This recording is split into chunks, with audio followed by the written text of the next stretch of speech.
Mission Impossible, 1996. Mission Impossible, released in 1996 and directed by Brian De Palma, marked the explosive return of one of television's most iconic franchises, only this time with Tom Cruise at the helm, and wow, did he redefine the spy genre for a new generation. The movie kicks off with Ethan Hunt, played by Cruise, a highly skilled operative in the IMF, Impossible Mission Force. After a mission in Prague goes terribly wrong and his entire team is wiped out, Ethan is left framed for the botched op. What follows is a twisty, paranoid thriller where Hunt must outsmart his own government, identify the real mole, and clear his name, all while navigating a minefield of double crosses and shadowy allies. One of the most iconic sequences, probably still talked about today, is the CIA vault heist. It's the one where Ethan dangles from the ceiling, inches above pressure-sensitive floors. No soundtrack, just heavy breathing and sweat. That scene alone made cinematic history for tension and execution. And let's not forget the high-speed bullet train finale, with a chopper chase inside the tunnel. De Palma's flair for suspense really elevates the whole thing. Tom Cruise as Ethan Hunt was the perfect mix of calculated intelligence and raw energy. At the time, Cruise was already a huge star. Top Gun, A Few Good Men, The Firm. But Mission Impossible turned him into a full-on action star and launched one of the most successful franchises in movie history. What's even more impressive? He didn't just act in it, he produced it. And he's done that for every installment since. The supporting cast also brings a lot to the table. Jon Voight plays Jim Phelps, a character carried over from the original TV show. His twist in the story was controversial, especially for longtime fans, but it added depth to Ethan's arc. You also had Emmanuel Béart, Ving Rhames, as Luther Stickle, a franchise favorite, and Jean Reno. Let's rewind a bit. Mission Impossible just as far began as a television series back in the 1960s.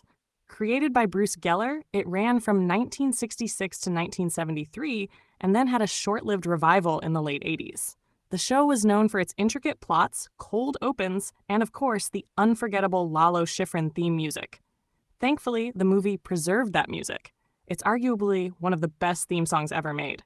Now, fast forward to today. The Mission Impossible film franchise has exploded. It's not just action, it's evolution.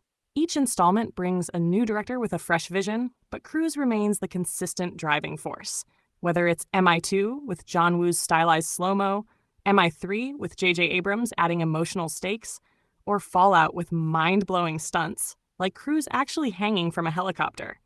The franchise keeps topping itself. Themes of identity, loyalty, betrayal, and trust echo throughout the series. It's less about brute force and more about brains and improvisation. Spies using smarts, not just gadgets. Though hey, the gadgets are cool too. Speaking of gadgets and style, Mission Impossible paved the way for the modern spy thriller. You could argue it helped reintroduce the espionage genre to audiences between Bond eras. And that brings us to similar films. If you liked Mission Impossible, you'd probably love The Bourne Identity. Matt Damon's Jason Bourne has a different tone, grittier, more grounded, but the themes of betrayal, covert organizations, and memory loss create a similar tension. The Bourne films really raised the bar for choreography and realism, and some argue they even influenced later Mission Impossible entries to be more grounded in tone. Then there's James Bond, of course, especially the Daniel Craig era, which feels more personal and intense, much like Ethan Hunt's journey.